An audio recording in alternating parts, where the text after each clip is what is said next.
Okay, good Friday afternoon, and I want to start the third episode of the Do Ask, Do Tell show, which is how I got involved with the debate on Don't Ask, Don't Tell and gays in the military. And so let's have at it. First of all, again, this is largely from chapter 4 of the Do Ask, Do Tell, a Gay Conservative Lashes Back book. Actually can show you the text of it.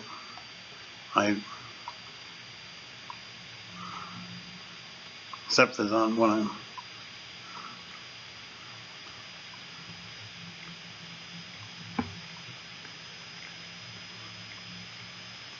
going through, and it's the longest chapter in the book, and there it is. It's in 13 sections, and you can see that I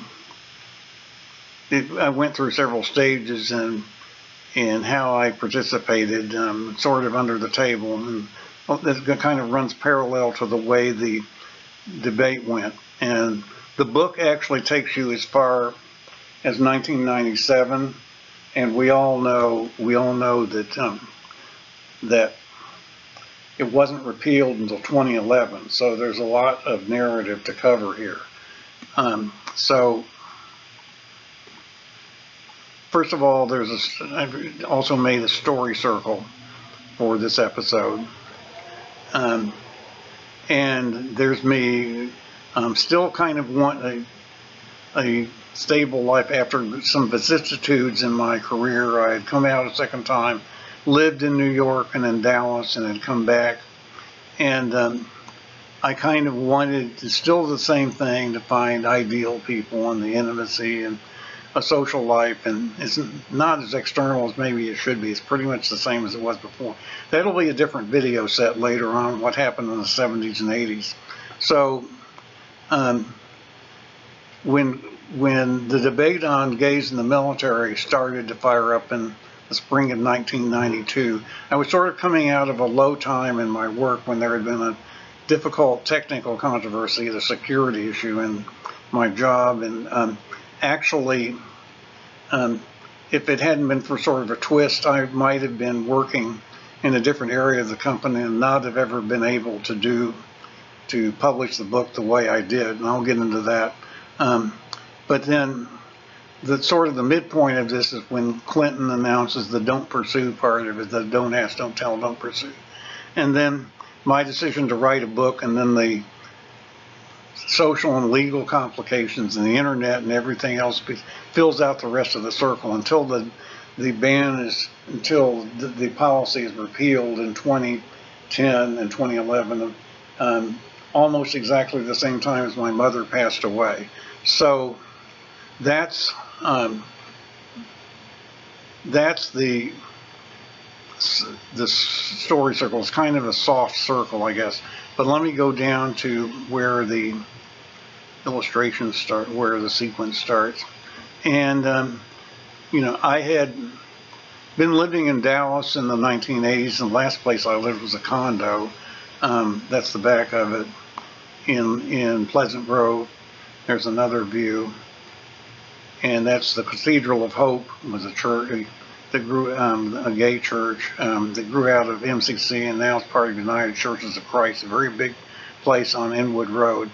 And I came back, actually worked in another place for a year and a half, and I'll cover that in another video. But I wound up working for Uslico Corporation, which was United Services Life, and it also owned several other subsidiaries like BSL and UOL and so forth. And it was in Ballston, in Arlington, at Fairfax Drive and Glebe Road, right where it meets Route 66. And it was in a 4-story building that had been built in 1980. And you can see the building was demolished around 2008, I think, after the company, reorganized, and a lot of it moved, and we'll get into that, moved to Minneapolis, and a lot of other stuff happened, and finally they didn't need the building, and it eventually was demolished. So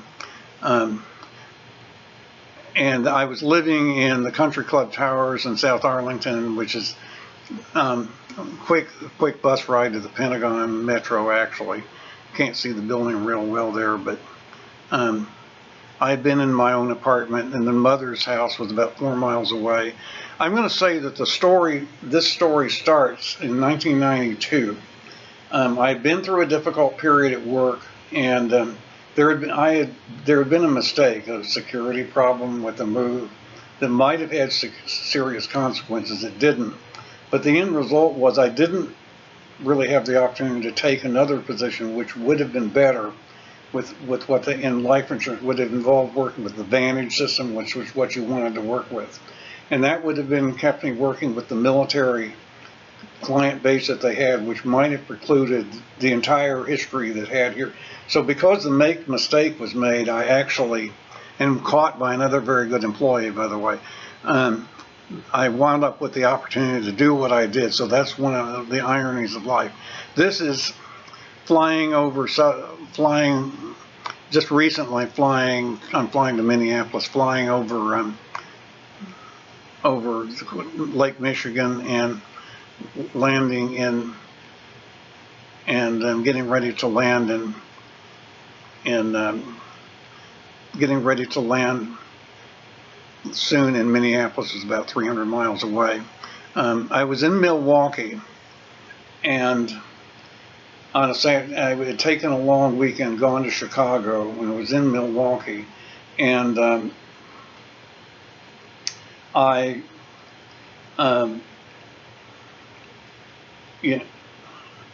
was thinking as I was driving through downtown about the story about Keith Meinhold and the naval petty officer who had been in a submarine in the submarine detection during the Iran-Iraq War, came out to the media in May of 1992, and over the summer, it sort of percolated in my mind. Of course, Bill Clinton was running for president against George Bush, and the economy had sort of weakened after winning the Persian Gulf War, which had, which had probably started drawing attention to the silliness of the ban against gays in the military, and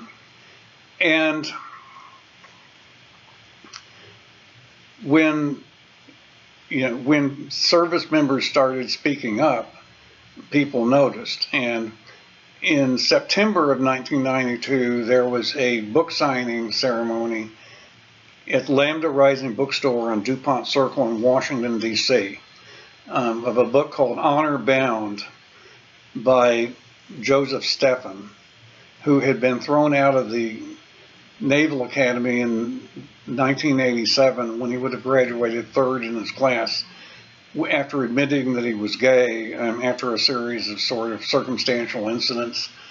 And one of the things he said in the book was that personal honor for him was an absolute. He also said in the book that he considered himself a man, and there was no question in his mind about being a man, and being a gay man made perfect sense. So that's something to think about, given what's going on today, anyway.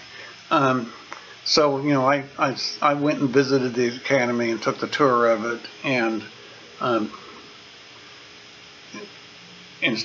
went on another trip in North Carolina in November, and heard him talk on television just in the motel. One thing, we wanted to be treated like everyone else. And the interest in the issue was coming up, and Bill Clinton was doing well in the polls because the economy wasn't doing real well after winning the Persian Gulf War. There were a lot of layoffs, and a lot of people were having to take lower paying jobs and so forth. And then as Clinton won and Clinton was inaugurated on January 20th of 1993, I went downtown, took some time off work. I was still at USLICO in Arlington, and went down and saw the parade and everything, came back, and in 2 days, the subject of gays in the military, and that he had promised to try to lift the ban on gays in the military, came up. in the news. And it seemed remarkable that this is 1993. It's in 1984 is when the test for HIV or as the cause of AIDS was announced, and there were enormous political ramifications from the epidemic at the time in Texas, and essentially they tried to introduce a very strict version of the sodomy law, banning gays from everything practically, because of the theory that of a speculation of what if the virus becomes more contagious. That's what they were actually, some of the conservative politicians were trying to do in Texas. And of course, there's never been a complete answer to that, but that didn't happen, obviously. And things had settled down a lot. And less than 10 years later, we were talking about lifting the ban on gays in the military. Now, the military has always tested for HIV, and it never meant that you could serve if you probably couldn't serve if you were infected, I suspect. That would affect men. It wouldn't affect gay women. Remember how it was only men. But I was going to the First Baptist Church, as I had mentioned earlier in an earlier video, and the pastor there at the time was quite liberal, and I showed him Joe Steffen's book, and he read it just like I read it, and he was quite moved by it. So what we did was draft a letter to give to the White House suggesting some way to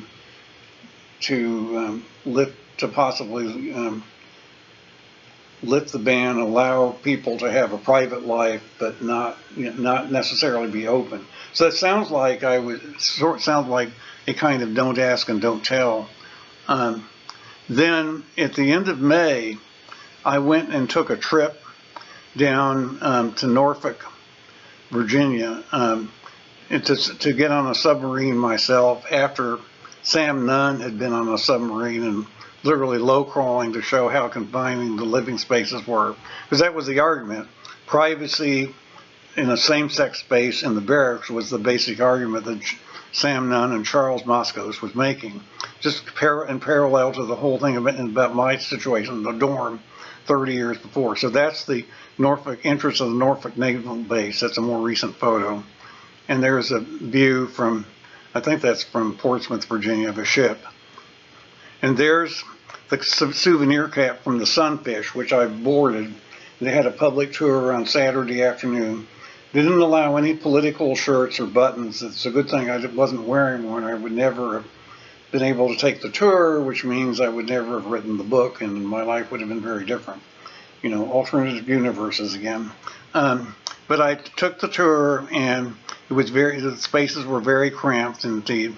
I played a chess game with one of the seamen, and I think I lost the game, a 5-minute game. There were actually some people who were pretty good. Joe Steffen, in fact, said he played a lot of chess, was actually pretty good at it. And he spent a summer in a submarine while in the Naval Academy with no problems at all socially in his book. And then let me go here. This is actually at the Coast Guard Museum in New London, Connecticut. But that gives you an idea how cramped the quarters might be inside a submarine is similar. Then on that weekend, I went to some other places, went to MCC in Raleigh, North Carolina. Then I went down and visited my uncle who was in Myrtle Beach. He was living in a condo in Myrtle Beach. Here's a scene from Myrtle Beach. And I remember he had been we had had a pretty good relationship when I was a boy. He had talked about baseball a lot. There was one year the Senators actually won most of their games with the Cleveland Indians. I remember that year. That was when he talked about that a lot. And so I met with him and I told him all about the visit and everything. And remember, he had been involved with D-Day. Well, this is 1993. In 1995, when he was 70, he would develop severe heart failure my mother would go down and take care of him for 4 weeks, and then he died. Unfortunately, he left me a lot of cash, and he left me a share in the condo, so I got about a lot of money, and 2 other relatives did. And I think my going down and talking about it might have very well have earned a lot of that inheritance. So that's the other corner in my story circle in the family. I just thought I would pass that along. This is Fort McNair in Washington, D.C., where on July 19th, 1993, President Bill Clinton announced the don't ask, don't do, don't tell, don't pursue policy. And it was the don't pursue, which meant you could have a private life and no one was supposed to bother you about what you did off base. And of course, Barney Frank wanted to push the idea when you were off base and everything, you could do what you wanted. And then people complained about that because of the absolute nature of military service, which of course I had a lot of taste of when I was particularly in basic training in an earlier video here. And so the gay community as a whole tried to just play the idea of being a class that was discriminated against, a marginalized group and deserving protection that way, even in the military, rather than looking at the particulars of this particular problem, which was more difficult. There were just as looking at AIDS was very difficult 10 years before. But then, and here's this is another picture from the museum. Yeah, or actually that's from the Navy Yard Museum. There's a submarine, the inside of a submarine, in the Navy Yard, in the Washington Navy Yard. This was the place in the Navy Yard where the intelligence service ran, the Naval Investigative Service ran. And again, it's not very far from the building where I used to work in Nav Cossack before, except that everything's been renovated and would be impossible to recognize. It was on Water Street, which is now runs into the wharf and everything. Everything has changed.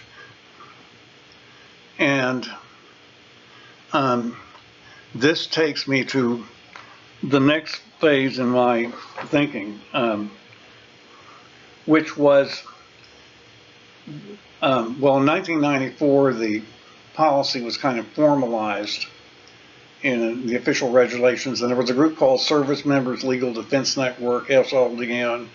I started talking to them a lot. Dixon Osborne was one of the leading attorneys, and he has a book which I've reviewed before, and I'll probably give a link to the review of his experience with it. And in 1994, I happened to take a vacation out to Colorado and Wyoming. And on the second day, I landed in Denver.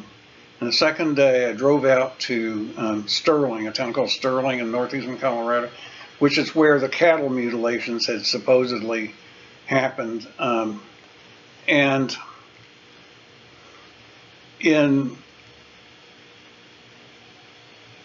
this is not a picture of that town. It's another town in eastern Colorado, in southeastern Colorado, as I was driving back in 2022, near the Kansas border. But you can see the buttes.